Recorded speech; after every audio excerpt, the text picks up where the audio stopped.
The rate of change of a function is related to the slope of its graph. For example, if we consider a linear function, the graph is a straight line and the slope is measured by the ratio of the difference of the coordinates of 2 points P and Q arbitrarily chosen on the line. Here we see two examples.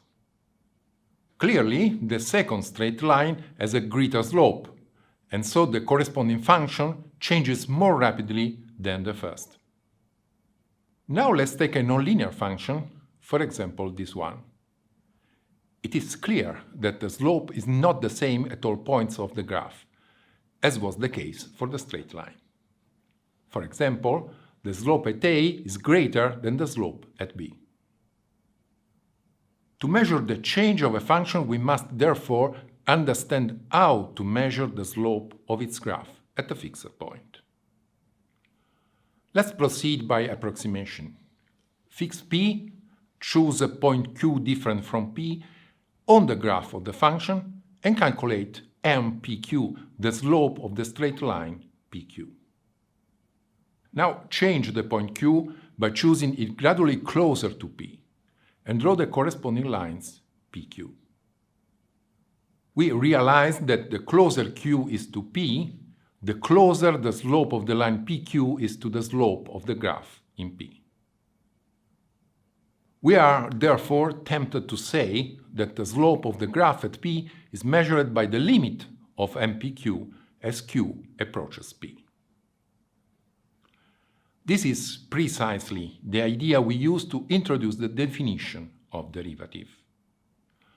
We start from a generic function f defined in an interval ab and fix a point P on its graph. P will have coordinates x0 f of x0 for a certain value x0 in AB. Let us now take a point Q different from P on the graph of f. We can denote its coordinates by x0 plus h, f of x0 plus h, where h is different from 0. Now we calculate the slope of the line PQ. We denote by delta x the difference x0 plus h minus x0, that is h. And denote by delta f the corresponding difference f of x0 plus h minus f of x0. The slope is the quotient delta f over delta x, and is therefore f of x0 plus h minus f of x0 over h. The ratio delta f over delta x is called the difference quotient of f. Now let's change delta x, making it progressively smaller so that the corresponding point Q on the graph gets closer to P, and consider the limit as delta x approaches 0 of the difference quotient of f. When the limit exists and is finite, its value m provides the slope of the limit straight line passing through P. This line is called tangent and describes the slope of the graph of f at P. We call this slope the derivative of f at x0. The definition of derivative of f at x0 is therefore the following. We say that f is differentiable at x0 if the limit as delta x approaches 0 of the difference quotient of f at x0 exists finite. When this is true, we call the value of the limit the derivative of f at x0, which we denote by the symbol f prime of x0. Setting delta x equal to h, we can rewrite f prime of x0 as the limit, as h approaches 0, of f of x0 plus h minus f of x0 over h. Let's see how the definition works by considering the simplest nonlinear function, f of x equals x squared, whose graph is a parabole. To calculate the derivative of f at a fixed value x0, we consider an increment delta x equal to h, and we calculate the corresponding change in f, which is delta f equal to x0 plus h squared minus x0 squared. Expanding the square and simplifying, we find 2x0 multiplied by h plus h squared. Therefore, the difference quotient of f in x0 is this. Simplifying by h, we have 2x0 plus h. Now let's study the limit as delta x approaches 0, that is, h approaches 0.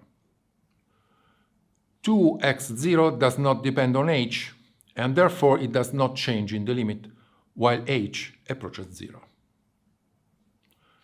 The limit therefore exists and is equal to 2x0.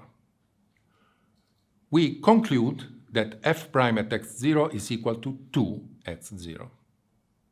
So for example, for x0 equal to 1, we have f prime of 1 equal to 2, meaning that the tangent line to the graph of f at a has a slope equal to 2. Instead, with x0 equal to minus 2, we have f prime of minus 2 equal to minus 4, which measures the slope of the tangent to the graph of f at b. In addition to the symbol f prime of x0, another notation we will use for the derivative of a function f at x0 is this. Introduced already at the end of the 17th century by Leibniz, one of the inventors of differential calculus.